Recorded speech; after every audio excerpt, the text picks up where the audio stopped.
तर कीर्ती महाविद्यालयाच्या मनमानी कारभाराविरोधात विद्यार्थी आक्रमक झाले। विद्यार्थ्यांचे निकाल 3 महिन्यांपासून रखडलेले आहेत। मनसे विद्यार्थी सेनेकडून प्रशासनाला 3 दिवसांचा अल्टिमेटम दिला गेलाय। मनसे विद्यार्थी सेनेकडून आंदोलनाचा इशाराही देण्यात आलाय। त्यांची अजून ERP सिस्टीम मध्ये तयारी झालेली नाहीये। त्यांना ते software conversion offline to online झेपलं।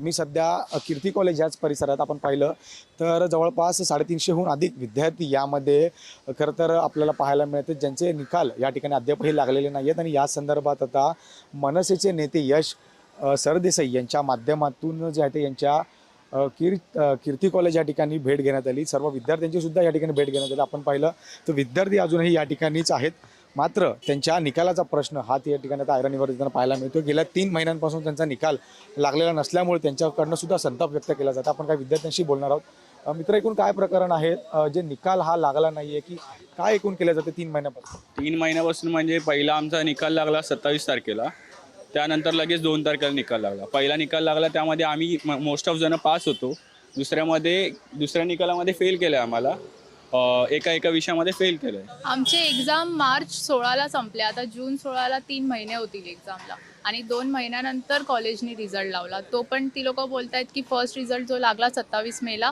तो त्या लोकांनी ट्रायल रिझल्ट लावलेला, तो म्हणजे खरा रिझल्ट नव्हता। आणि तेव्हा खूप जण म्हणजे पास होते, पण तेव्हा पण ग्लिचेस होते त्यांच्या टेक्निकल इश्यूमुळे। आणि जेव्हा अपडेट झाला तर जे पास होते ना त्यांना फेल केलं परत, असे म्हणजे आता काय सब्जेक्ट्समध्ये 5 मार्क दिले आहेत पेपर्स वगैरेमध्ये। अधिकृत रिझल्ट आहे का तो?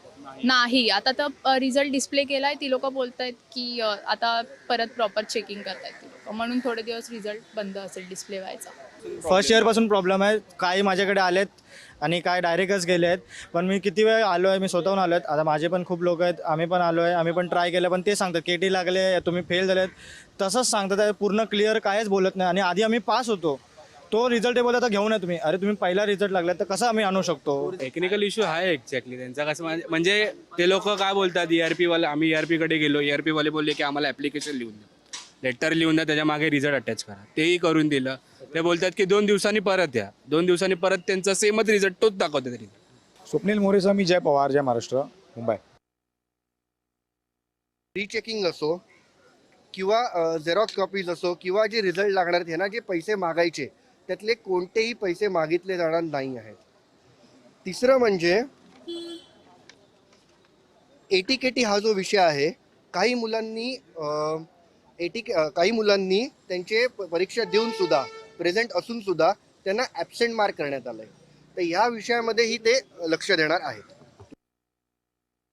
आम्ही आमच्याकडे एक स्टुडंट सपोर्टिंग आणि फॅसिलिटेशन सेंटर सुरू केलंय। त्यांचे रिझल्ट आम्ही तातडीने व्हेरीफाय करून त्यांना लगेच सुपूर्द करत आहोत। असं ज्या मुलांना याच्यामुळे काही वाटलं असेल, म्हणजे जे मुलं क्लिअर आहेत त्यांची अडचण नाही, पण जर चुकून एखाद्या मुलाच्या याच्यामध्ये असं आढळलं तर त्या विद्यार्थ्यांनी मला किंवा आमच्या उपप्राचार्यांना किंवा आमच्या ERP सेंटरला येऊन प्रत्यक्ष ती माहिती सांगावी। आपण त्यांना लगेच तो रिझल्ट व्हेरीफाय करून ताबडतोब परत करायची व्यवस्था केलेली आहे।